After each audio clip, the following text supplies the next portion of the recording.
Hello, everybody. Welcome to another episode of the Ecom Pulse podcast. I'm Eitan Koter, your host. It is my pleasure to welcome Jack Lindberg, Director of Analytics at the Mars Agency. Welcome, Jack. Welcome to the show. Thank you so much for having me, Eitan. I appreciate it.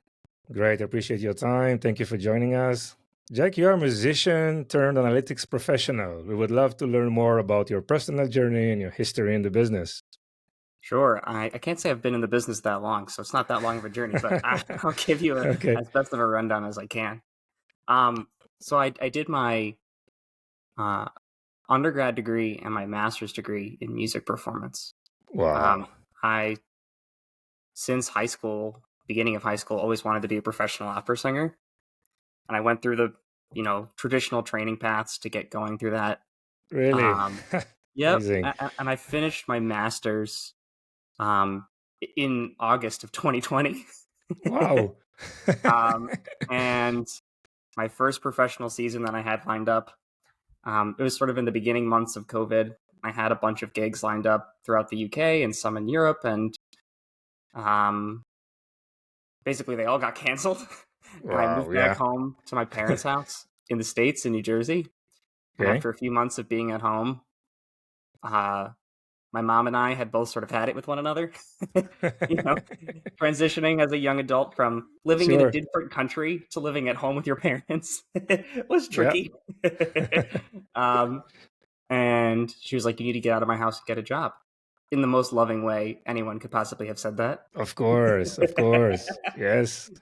And I had 2 music degrees and no skills.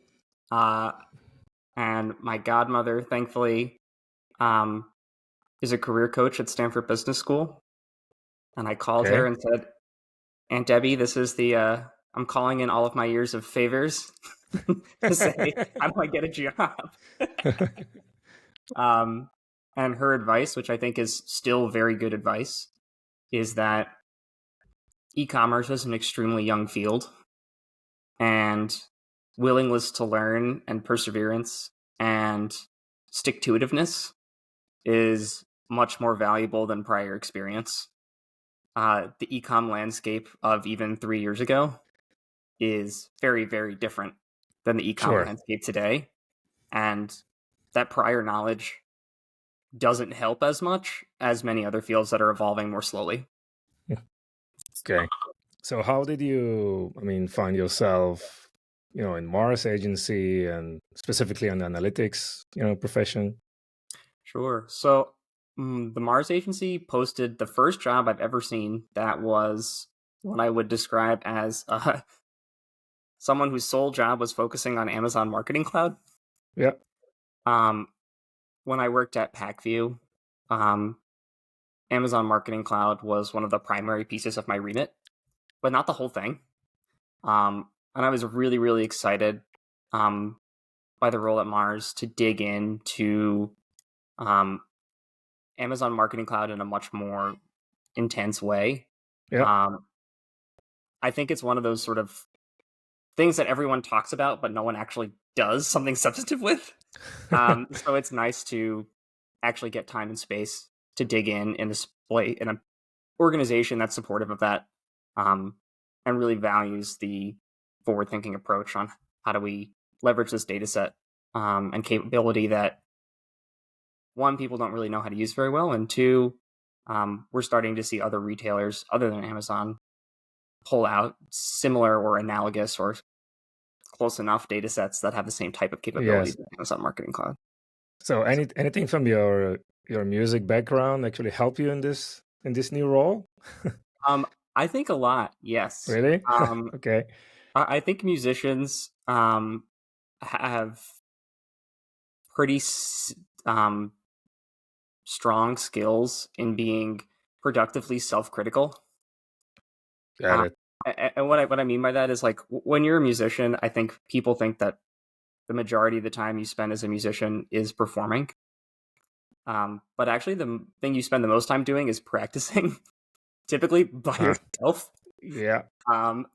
And if you don't develop the skills to make that practicing productive, and what I mean is, like, listening with fresh ears and saying, was this the best that I could possibly do it? How do I diagnose how to make it better? Yeah. Yeah. And analytics is very much an iterative process in that way. No model you build or no approach you take is going to be perfect. There's no possible way to get it to an end state that's 100% perfect. My cat is Yeah. It's okay. It's a good background noise. but that sort of skill set of being self-directed and learning how to improve without external feedback is something I think is very valuable. So if you are a company and you're listening to this and you're like, maybe I should hire a musician, I would say, yes, Yes. hire them. They know Go how to for work it. by Go for it. themselves and I in an play for, indirected manner. yeah, I also play all the years, and I think it's very, very important. It's a lot of, good opportunity, to clean the clutter, think, the right way, and definitely huge, only positive and advantages playing. So, Jack, for people who are not so much familiar with Amazon Marketing Cloud, maybe you can just explain, what is it? What are the functionalities provided for both brands, advertisers? Sure. So Amazon Marketing Cloud is Amazon's media data clean room. Yeah. That is a lot of jargon. And Yes. to unpack that a little bit more. Yeah. Let's zoom in. Data clean Um, rooms as well. Yeah. so Eitan and I both run companies. Let's pretend that we both have data that the other person wants. So I have data that's valuable to him, and he has data that's valuable to me. Yeah. One option we have for sharing that data is I just send him a copy of my database, which, in some circumstances, that's okay. In a lot of circumstances, I have data in there that's too sensitive. Like I have Correct. everyone's name and Yes. address or stuff like that. Or very specific information that's protected or would violate privacy guidelines in the US or in the EU where they're very strict For sure. Yeah. privacy guidelines. So what a data clean room does is in that transaction of data between myself and Aton adds a third party that serves as a mediator to say, okay, we're going to allow people to share data, but in a way that provides privacy thresholds to say you can't ask for specific row level data, but you can ask for a sum or a count or a min or a max or some sort of manipulation of the total data set that doesn't reveal that personal identifying information underneath. That's the typical way clean rooms are set up is in that exchange between you and I, that third party would be that data clean room host. In Amazon's case, they're both the data provider via Amazon ads and the clean room host. Sure. So they're two sides of that three-sided relationship. Yeah. So what's in there basically in that data set is anonymized data of people who interact with your brand on Amazon. And it's interaction level data. So everything they do that Amazon can figure out who they are. So they click, they see an ad, they buy something, they add something to their cart, they come back 6 months later and buy something again. Amazon has like a persistent identity. So they know that person's me. And they allow brands to access that data set to better improve their marketing efforts or their business strategy. Yes. Yes. Very, very interesting. So thank you for this explanation. And in terms of the Amazon Marketing Cloud itself, it's a platform that obviously enables, advertisers really, right, to manage their campaigns, right, and also probably where all the bidding is taking place. So why don't you share more details about the specific platform and how brands can use it? Sure. So Amazon Marketing Cloud is Alan Lewis, who's the guy who's the head of product for Amazon Marketing Cloud, is going to kill me for saying this because I think he's my friend. But Okay. I think Amazon Marketing Cloud is a little Invite bit into the podcast, and I will definitely feedback. I think Amazon Marketing Cloud is a little bit hard to use. Typically, the folks who run the day-to-day media campaigns don't know SQL. Sure. For those of you that aren't coding people, SQL is structured query language. It's the type of coding syntax you use to extract data from a database. Amazon Marketing Cloud uses a special syntax, like a non-standard syntax of SQL, which means that for most people, actually getting data out yourself is very challenging. Yes. What that means is that most people come to Amazon Marketing Cloud with a partner. So typically that's their agency who has people like me who know how to write SQL that can help you with that data set, Mm-hmm. or they're working with a tool provider who provide, sort of templated dashboards of Amazon Marketing Cloud reporting. So they Yeah. pick the 15 greatest hits of things, use cases from AMC, and you Mm-hmm. pull that out. There are a few brands that I work with that have the internal tool sets and teams to do that themselves. As an agency, I'm going to get in trouble for saying this, but doing that as a brand is the best way to do that. Because Amazon Marketing Cloud is very much a choose your own adventure. There are tons and tons of possibilities and permutations of questions you can ask, Yeah. and that AMC can provide answers to. And for having someone internally that has the business context to know what a good question Sure. is going to be more valuable in the long run than someone who knows how to get answers. Yes. Yes. Yes. Clear. So what would be like a typical day for you? Obviously, you're discussing with your customers, the brands, and also fetching data from Amazon Marketing Cloud. And what is the type of KPIs? I mean, what they are looking for specifically? Yeah, please share with us, how this interaction is working. Sure. So most brands I've worked with are really looking to have sort of three main KPIs that they care about, Mm-hmm. which are incrementality. So is the media I'm spending in market getting me a sale that I wouldn't get beforehand? Okay. Profitability, and then market share growth. Isn't this like primary source of truth for any of those data sets? Okay. But it provides really good supplementary data to think about that.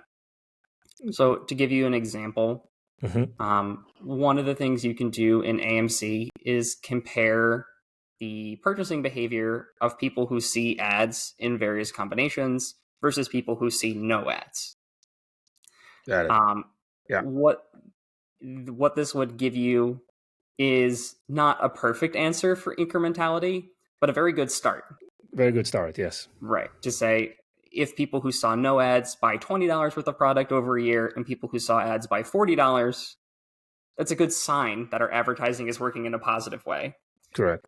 You still need to, what I tell people all the time about observational data is there's some selection bias. Basically, the people who saw ads because they were really interested in buying your product. And when they search Yeah. your brand name 10 times, they're going to run into an ad. So it could be a self-selection of, people who want to see ads are the most interested customers. Yeah. But that being said, it's still a good start to think about media incrementality. Yes. Yes. So, I mean, the obviously the Amazon Marketplace and Amazon Advertising, I mean, since it's being launched, showcased like an exceptional growth, right? I mean, almost all brands are running and advertising, advertising Amazon, obviously selling on Amazon. Not all of them are like, can work with you as an expert, giving them all these insights, data, recommendation. So how do you see the role of, deep data analytics shaping effective campaigns, for brands that are not that deep into these data processing protocols and versus those who are indeed, going deep dive into these, data warehouses and getting all these insights? Yeah, I think what I would say is that analytics teams are extremely valuable, Mm-hmm. but they're valuable like a construction team having very great tools are valuable. Yeah. If you have bad plans and bad workers building your house, having the best tools in the world doesn't help. Sure. So I think where that the best sort of use case for analytics is having them sit as close as possible to the business stakeholders, so that when the business team has questions, the analytics stakeholder has enough context to understand what that means.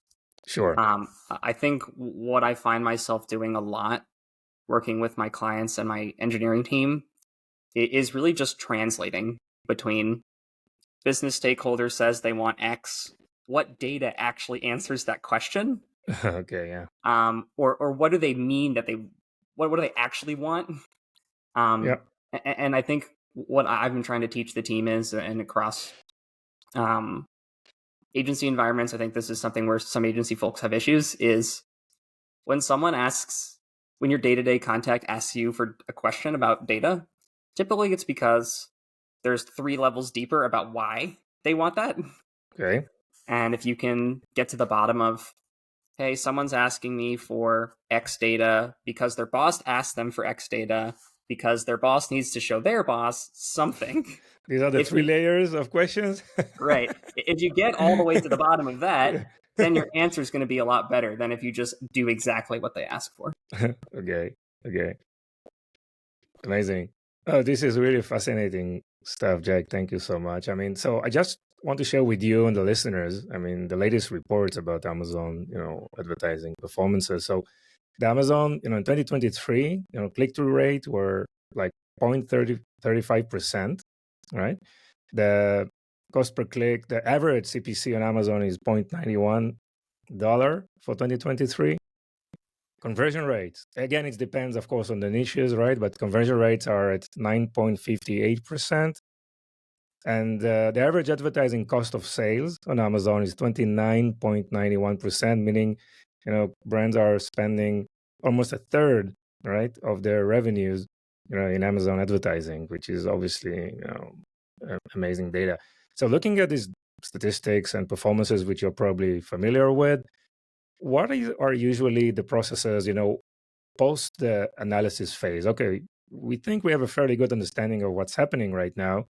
Okay, and what is the next step for you in terms of the process that you work with your customers? I mean, how do you provide these suggestion or recommendation to improve?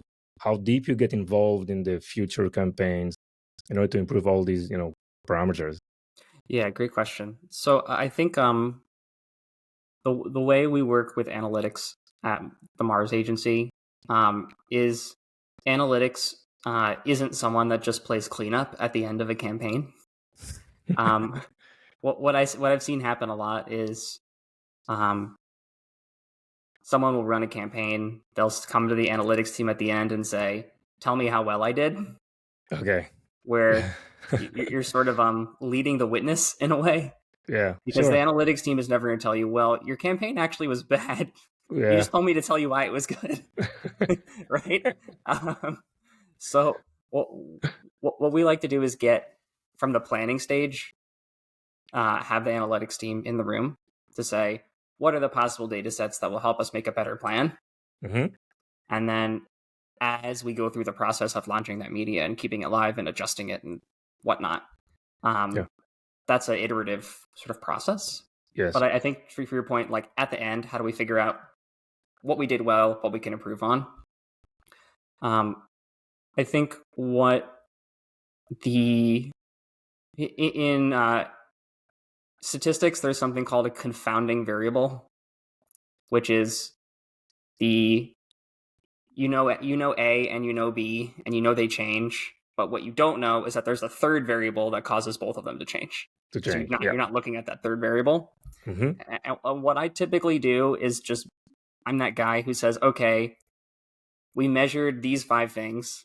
Is there a 6th thing or a 7th thing that we didn't measure that's actually causing all of those things? Okay. And we can go back and say, okay, like we have a pretty good sense of maybe why the campaign performed the way it did, but is Mm-hmm. there anything we're missing that was the cause? Interesting. And for media teams, that's typically things that are sort of outside the purview of a media owner, Mm-hmm. like things that are more supply chain or sales and operations. Okay. For example, your media campaign is going to perform terribly if you have bad content on your PDPs Got it. or Yeah. you're out of stock. Oops. Stuff like that. Yeah. And typically, like, your media team at an agency like doesn't measure that very closely. So trying to think about, media is in an e-commerce business is sort of the last step Mm-hmm. of you need to have all your ducks in a row to Sure. be available, affordable, appealing to buy before you start sending traffic at it. Right? If you send traffic at the worst product in the world, people still Yes. aren't going to buy it. Sure. So assuming all operation works well, inventory is in place, logistics, supply chains, everything is check. That's assuming everything works well on the operational side. What recommendation usually are being discussed in terms of the way ads are placed, scripting, art, some of the creativity side of things? Share with us like few examples of improvements or some insights that you found that made some substantial difference, in Sure. improving Yeah. those KPIs. Here's a good example. So one of our clients is a candy manufacturer. Okay. And what we were uncovering is most brands generally have what's called like a brand book or a brand Bible, which it basically describes, we know our customer is like blah, blah, blah. And they Yeah. describe the ideal customer. Like comparables and yeah. Yep. So they're women ages 25 to 45 who live in a big city and they like health food. I don't know, whatever the answer is. The personas, right? Yeah, You the mean? Yeah. persona, right? Yeah. And what I've seen is that for some brands, most brands, not all brands, the personas don't have enough backing in actual consumer purchase data. Wow. So like they did a panel or they did some market research and they interviewed 100 people and that's how they came up with the persona. Okay.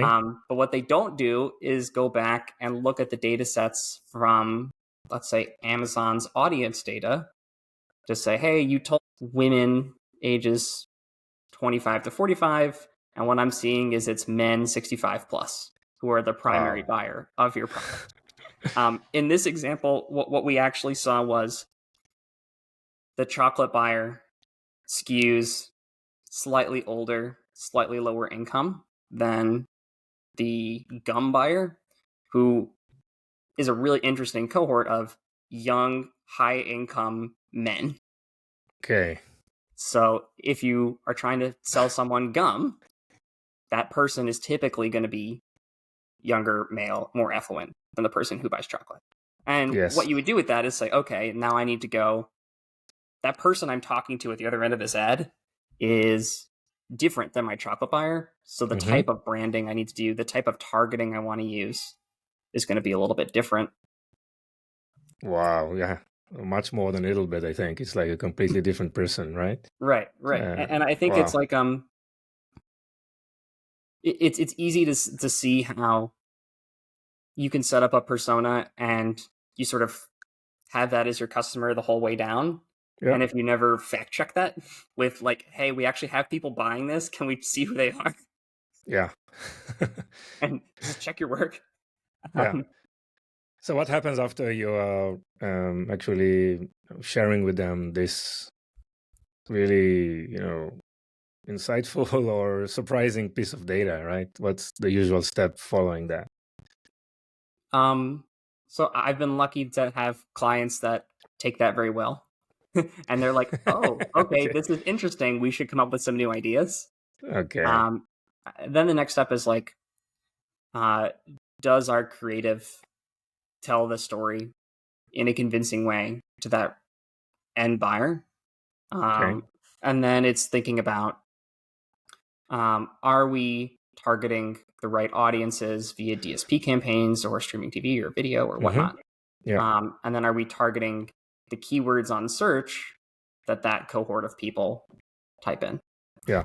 And obviously, as a Mars agency, and obviously by yourself, you are involved in all these new creatives and all these messaging points and I have a lovely team of creative folks that do most great. of the creative development. Yes, I barely yes, passed middle school art, so I'm not the person yeah, you want designing your creative. yes, Um, yes, but I am a person on that team that goes to the creative team and says, "Here's what we learned about the customer. Help me figure out how to make creative that yeah, speaks to this person." yes, yes, yes. Okay, so Jack, we are going to a cookieless world, right? With Google and Apple and all the big, and creates probably a substantial opportunity for retail media, right? And so let's discuss a little bit what do you see, as current trends and how retail media is going to evolve. Do you think, in the following years? Yeah, it's a super great question. Um, uh, so I want to give credit where credit is due to John Denny. Um, John Denny used to be the VP of e-commerce at Buy, just that like Hmm. the beverage brand. Yeah. And now he's runs Kavu Ventures, which is a e-com native brand incubator. He taught me a lot about how brand media and direct response media, um, in his mind, and I think the data backs this up, are basically the same. Wow. um, Okay. so, not my idea. Can't take credit. Go look up John Denny. He's a brilliant guy. Okay. But his narrative that he works with all his brands on is that brand building is building purchase intent on a longer time horizon. So direct response is I want you to buy within the next 15 minutes. Brand media is I want you to buy in the next 6 months. And they're both trying to drive a purchase just on different timelines. Okay. I think with cookies deprecating, what we're going to see is brand dollars that are dealing with folks in the upper funnel um, will become much less easy to target Hmm. if you don't have cookies. So Yeah.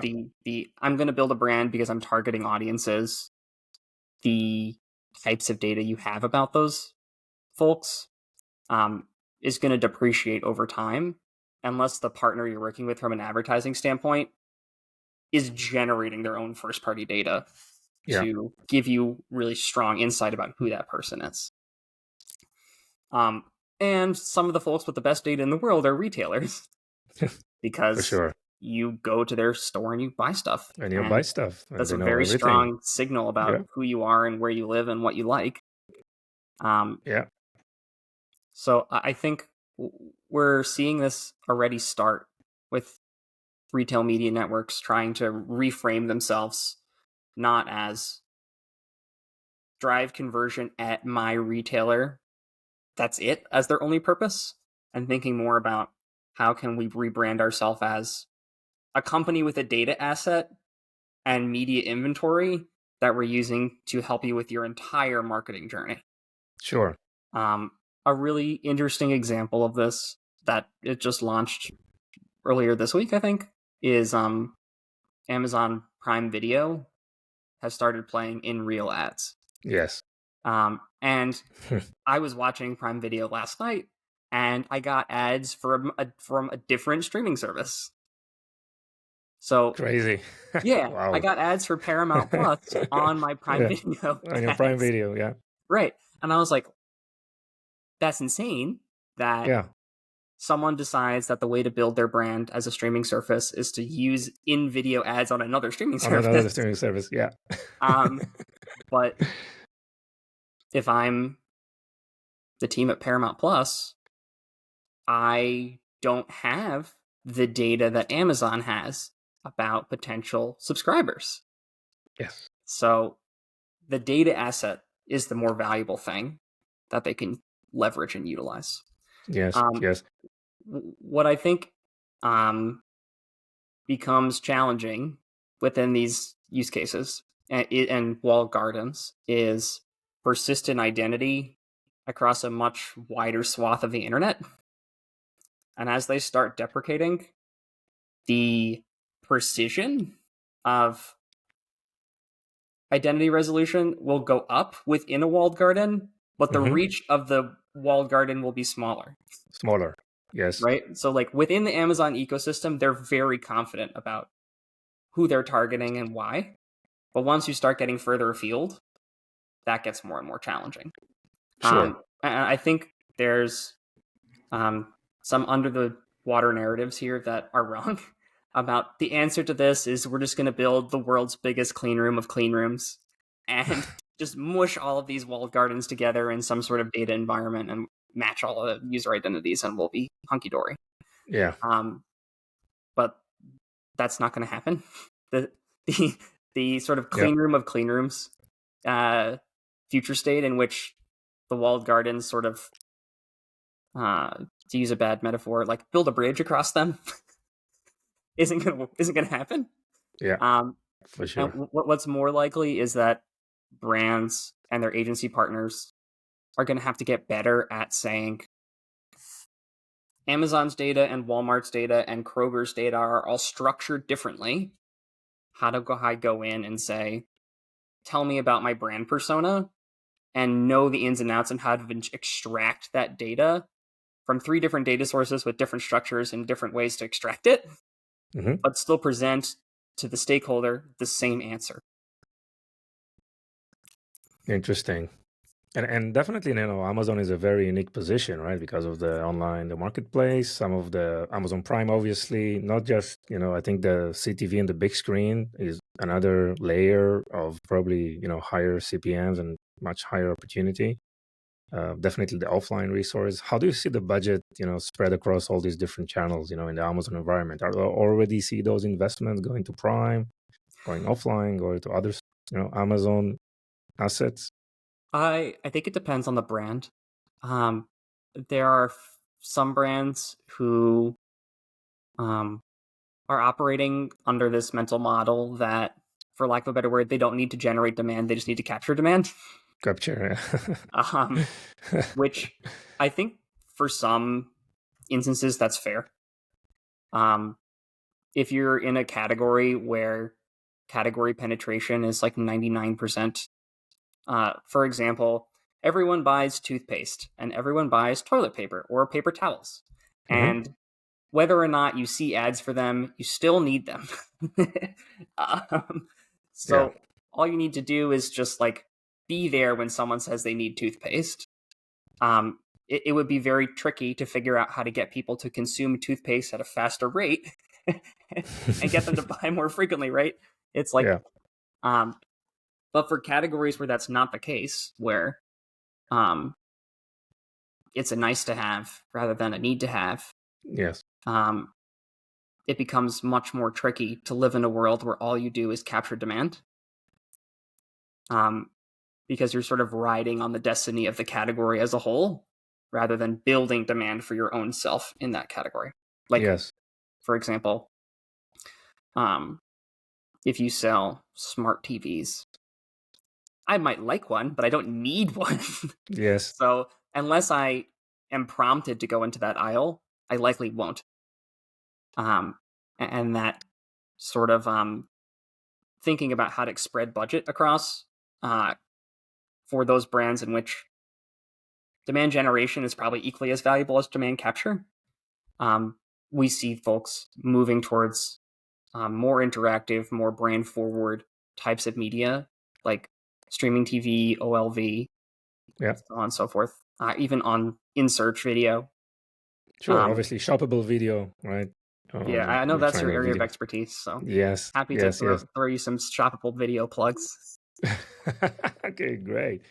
But hey, what you mentioned before about, I don't need a smart TV right now, but just get me to the aisle, maybe I'll get one, right? That's creates a lot of growth and opportunity for the re-commerce, market. So, I mean, you see so many startups and so many companies are, starting to play a significant role in re-commerce.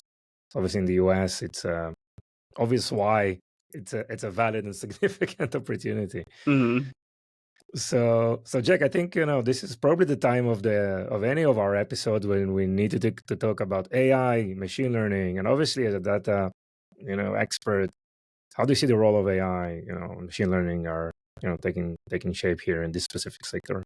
Yeah. I think we're starting to see um, the canary in the coal mine about how shopper experiences change through using generative AI and LLMs.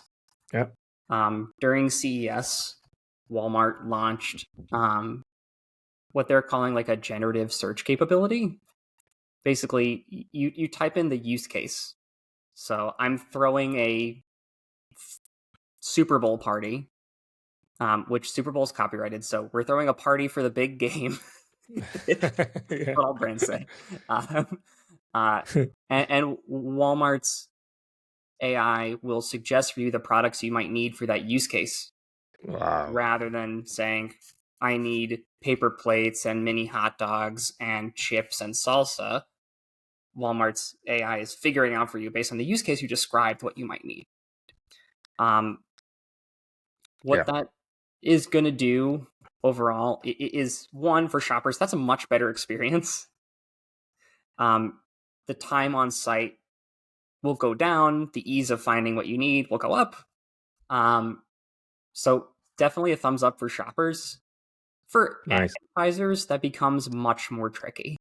Yeah. Hey, I don't need to take the risk of forgetting something for the party, right? It's Walmart's problem, right? They didn't recommend that. So psychology works here. I think it's going to be a great feature Yeah, it's for awesome sure. for shoppers. Yes. It's super difficult for brands, because one of the things brands haven't figured out yet, and to be frank, I'm not an expert in, Hmm. is how do you do indexing or SEO within an LLM? So when it says, hey, I want to throw a Super Bowl party, how do I make sure it's my salsa that shows up instead of a different brand's Yeah. salsa? Right? It's not like I can, Exactly. it's harder to bid on that sort of approach. Um, the Where this is going to expand generally is like, um, for brands or publishers, um, Chat GPT or LLMs in general, like um, Bing's has a OpenAI embedded in the browser, that kind of stuff. Yeah. Um, how are those types of LLMs going to respond to the desire of brands for sponsored placements? So when I ask Hmm. ChatGPT how to make a casserole recipe, is it going to let me say, put in my brand name as the whatever, the ingredient for that casserole? Hmm. And can I pay OpenAI money for that? Will be something that uh, we're sort of at the big precipice of that becoming a very strong way that brands have to engage with their Wow. customers. Is imagine a world that's LLM first. How do you get sponsored results in an LLM? Yes. So Um, maybe OpenAI will become the largest retail media, I mean, company. so there's already a strong partnership between OpenAI and Instacart, Yeah. where if you use the Instacart plugin on OpenAI, Hmm. it will basically, like, you can ask it for a recipe and it will fill your cart with the requisite ingredients. But I haven't seen, doesn't mean it doesn't exist. This could just be my ignorance. Like, Yeah. how to actually bid on that. Like, how do I Yes. say to Instacart and OpenAI, I'm willing to give you $10 to show up in that recipe slot, because I think Hmm. that's going to be extremely high converting. Because once it's already in my cart, I'm not going to remove it and then add a No, different of brand. course not. Of Um, course not. so I'm willing to pay a lot for that type of recommendation, but the transparency on how the mechanism works to do that isn't there yet. Yes. Yes. Very, very interesting. So in terms of what you see, lately with Temu, for example, acquiring all the advertising that is available, right, all over the world, like all the Google shopping, recommendations are all Temu. Like I know it's beyond the specific Amazon scope of things, Mm-hmm. but how do you see? I mean, how can new brands and how startups can compete, right, in this in this type of environment where like few giants like eating all the inventory out there. Yeah, I think what I would say is if you're a startup in the ad tech space, there's a lot of white space in sort of two things. One, brands are looking for the connective tissue between the different places that they buy. Yeah. And being able to tell that story of how all the pieces fit together is a really good niche to be in right now. And there are a few folks that are trying to do that sort of post-cookie measurement. That would be a space that I think is very interesting. The other spot that I think there's a lot of players, but it's very also quite interesting, is realizing that retailers, by and large, are not tech companies. And you, as a technology entrepreneur, are probably better at spinning up the underlying ad tech infrastructure to do shoppable video, for example, than the retailer itself. Yes. So going into a retailer and saying, hey, we have this off the shelf, we can install it for you, is probably going to be an easier path. Interesting. Than saying, or than waiting for the retailer to figure out how to do it themselves. Yes. To be tough, like Amazon is the only retailer that's a tech company. Like AWS is a substantial portion of Amazon's revenue. If you look at the other retailers on the world that invest in the retail media networks, they don't make money from web hosting and storage and compute and all sorts of infrastructure technology things. You know, they have to rely on a third party to get those going. Yes. Wow, Jack, it's been really, really fascinating. Thank you so much. Oh, it's been my pleasure. For a very young career, it's really, really deep and well done. Anything from your side that you want to add or contribute at this stage? I want to shameless plug. Take a look at the Mars Agency. We're doing some really cool stuff with generative AI and Amazon Marketing Cloud. Most of my day job is actually building a custom LLM that knows how to write the AMC version of SQL to help folks who don't know how to code humanize get data AMC, out of right? that. Yeah, make it a little more simple. So take a look at that. Great. That's my shameless plug. That's okay. And Jack, on a personal note, could you tell us something about yourself that most people don't know? Sure. So I already told you that I'm a former opera singer. Another fun fact that I like to share is my three best friends from college and I, a few years ago, started a sports analytics Twitter where we tweet about NFL punting. For those of you that don't know, that's the guy who like holds the ball, drops it, and then kicks it. Yeah. And we just started tweeting about it because we thought it was funny. Like we were sitting like in our dorm in college and we were like, punters are funny. And we just kept tweeting about it enough that we like invented our own advanced metrics about it. Wow. And we've interviewed a few NFL punters. And then we've been quoted in ESPN and Sports Illustrated and the New York Times and the Atlantic. Wow. Amazing. Or not the Atlantic, the Athletic. I put my apologies about punting because it's very much like Amazon Marketing Cloud. If you pick something strange and you just keep digging on it, keep digging, you will rule this hashtag, right? Yes, exactly. You'll rule this one weird thing that no one cares about. And then once someone decides they do care, you're the expert. So all this data and insight, are they available somewhere publicly? Yeah, we have the Twitter is called at the punt runts or puntalytics. We have a GitHub. Okay. You can look at our repos if you want to check out how we're calculating these advanced metrics, and you can see. Yeah, we'll put it also in the. We put it also in the show notes. So yeah, I'm the least effective member of that team. Okay. My friend Dennis is doing his PhD in biochemistry at Harvard, and he does most of the coding work. So shout out to Dennis. Okay. I'm the least helpful person on that in that fork. Wow. Interesting stuff.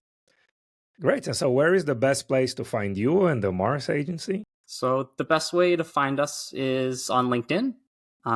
So look me up on LinkedIn. I'm posting content there a lot about Amazon Marketing Cloud, about e-commerce, about AI.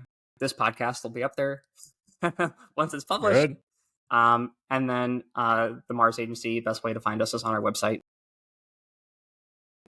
Okay, Jack, it was really, really fascinating and interesting. Thank you so much for your time. Oh, my pleasure. Thank you so much for having me, Eitan. Bye-bye. Okay.